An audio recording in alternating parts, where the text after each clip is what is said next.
So John, would you pass around the mic, please, and school them for any questions that they have after a day sitting here listening to me flap my lips. Hey, Ron, would you ever consider splitting your profit with a seller if they were splitting your profit with the seller? I've considered it, but not for long. But it is an option if you want to do it. But I got to tell you got to be very careful about making deals with people that are not required to get the deal done. If I'm backed into a corner and that's the only way I can get the deal done and there's enough profit to make me interested in it, I certainly can do that. I absolutely can do it. But I don't do it as a habit. Yes? Can you just assign the option instead Yes. of putting it on the HUD? Yes, I can assign the options. So why wouldn't Any you do agreement that I that? get with a seller, I can assign to the buyer. I'll tell you why.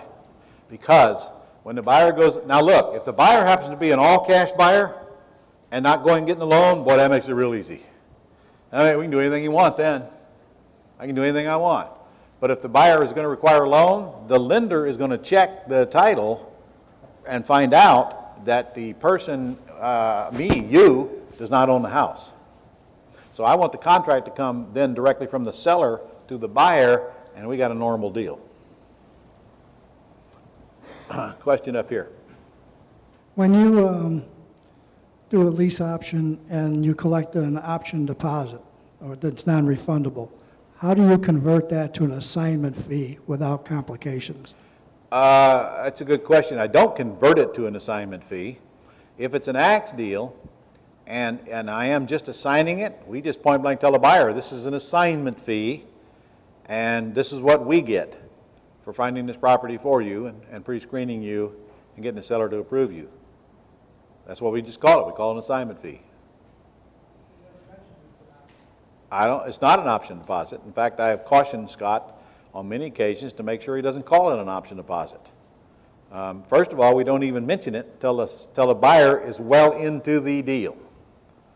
You don't want to use language up front that scares people away when they don't understand what you're talking about. So it's business as usual till we get to the point to where we got a buyer that we like that wants into the house.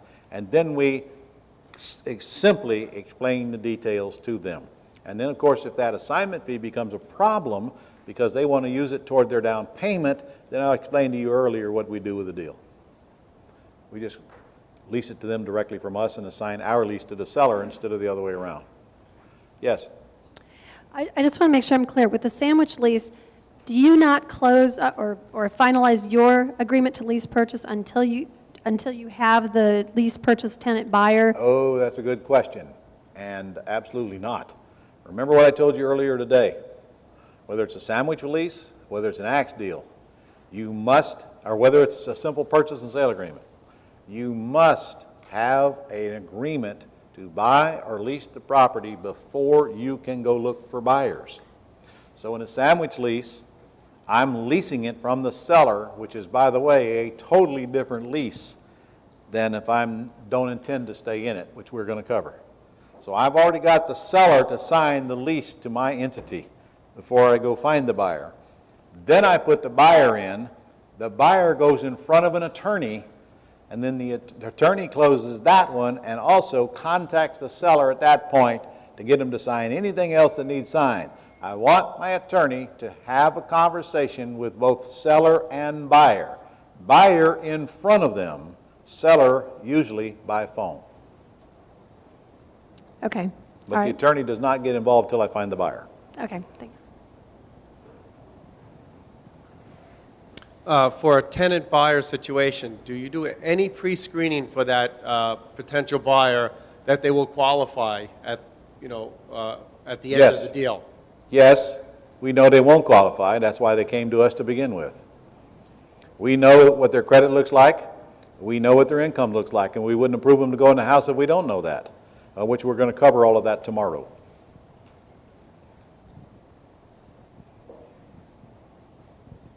Ron, I have two questions. Yes. One is for the buyer tenant.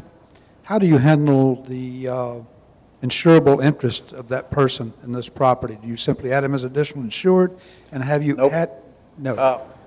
My insurance is covered by the seller. It's part of their payment most likely if it's PITI. As long as the seller retains ownership, they must insure the property. If I'm lease optioning it from the seller, there is no insurance to buy. If I'm putting my tenant buyer in it, there's no insurance to buy, there's no insurance for them to buy, unless they want to buy renter's insurance to cover their contents. Okay, I understand that side of it. It is in my lease option agreement, however, that we have a interest in the insurance check if it happens to burn down. Okay, so I assume there's a power of attorney and other things in there as well. The second question I have regards the possibility of a seller encumbering the property, placing a fraudulent lien against it after we have acquired it. Okay? Have you encountered any of that? All right. First of all, it's in your agreement that they cannot do that. And if you're going to stay in the deal, you're probably going to want to record a memorandum of option, not the lease option agreement, a memorandum of option, which happens to be in your book, which we get to in the morning. That will prevent them from doing any refinancing or extending their loan on their house because it clouds their title. If you're not going to stay in the deal, and it's an axe deal, we don't record anything. But the agreement clearly states they cannot encumber the property any more than it is, so if they choose to buy it, well, if it's overfinanced, that's not an issue anyway. But if they do have a bunch of equity in it, they cannot go draw down on a credit line or refinance it without their buyer's permission, and of course, I don't ever have a problem with that. I haven't had a problem with that yet. I was thinking more in the line of a judgment lien or something like that. Okay, if a lien attaches to a seller, as long as the deed is in the seller's name, it will attach to the house, and there will be a title problem. That title problem becomes the seller's responsibility to fix, however, it does drag the buyer in and make them part of that process, or part of that problem. It is, again, it's the seller's responsibility to deliver clear title. If they can't, there are going to be legal ramifications against them. If they, worst case, they can't deliver clear title, and tenant buyer sues them, and or tenant buyer just walks away, or tenant buyer just keeps on remains living in the property until as long as they want. And all of those things can happen. Rarely do they. If that is a concern for you, and if you think the seller is going to get in trouble, and if you see problems coming, you can insist that the seller put the property in a land trust before you take over possession. If they put the property into a land trust, a lien against them will not attach to the house. Yeah.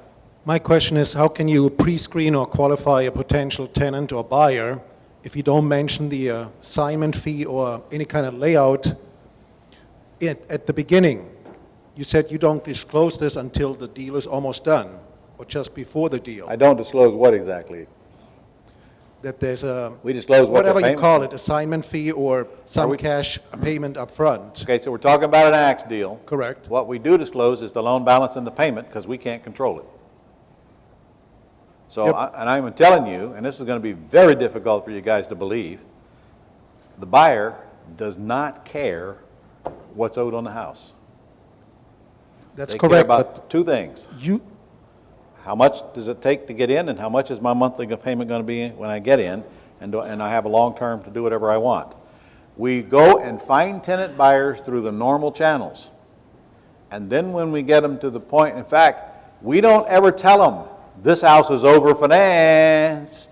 We tell them, this is the loan balance, and this is the payment, but you get a 10-year term. You get all that time, and you get the benefit of the debt pay down, which is a sweet deal for them. Sweet deal. In fact, where do you ever see that a tenant actually gets to pay off the house while they're renting it? You don't. that's understood, but how do we find out the potential tenant or buyer does have the cash payment for our assignment fee if we don't tell them there is such a thing? Oh, how do I know? You're asking me how do we determine the amount of the assignment fee? No. Huh? I'm asking, how do we know that the potential tenant or buyer qualifies if we don't tell them upfront there's a $6,500, $12,000, or whatever the assignment fee will be, that he has the cash to pay us? Oh, Besides well, the monthly payment? First of all, we don't know that. if we say how much you got to put down towards your house and they give us a number and we like it, that's our assignment fee. Now, obviously, if they don't bring it to closing, there ain't going to be no closing. And that's how we determine the assignment fee, guys. How much money do you have? That's our assignment fee. Right, John? That's it. Our assignment fee is kind of flexible.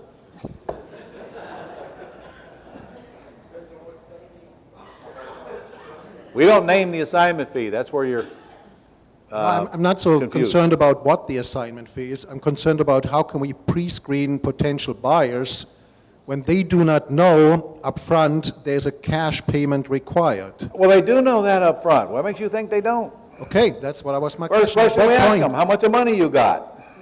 So it is. And if they don't first get question. past that one, there ain't no more Okay. questions, right, John? Huh? What? Exactly. How much money you have, that's what determines who we Okay, pick. you, for you the said most part. earlier, we don't tell them until the deal is almost on the table. No, I did not. I just said we do not tell them that the house, the house is over leveraged or all of that assignment stuff until we find out we want them. There's no sense of explaining things to them if they're not our buyer. And when they become our buyer, they have to know the facts. But it's not a big deal, I'm telling you. They don't care.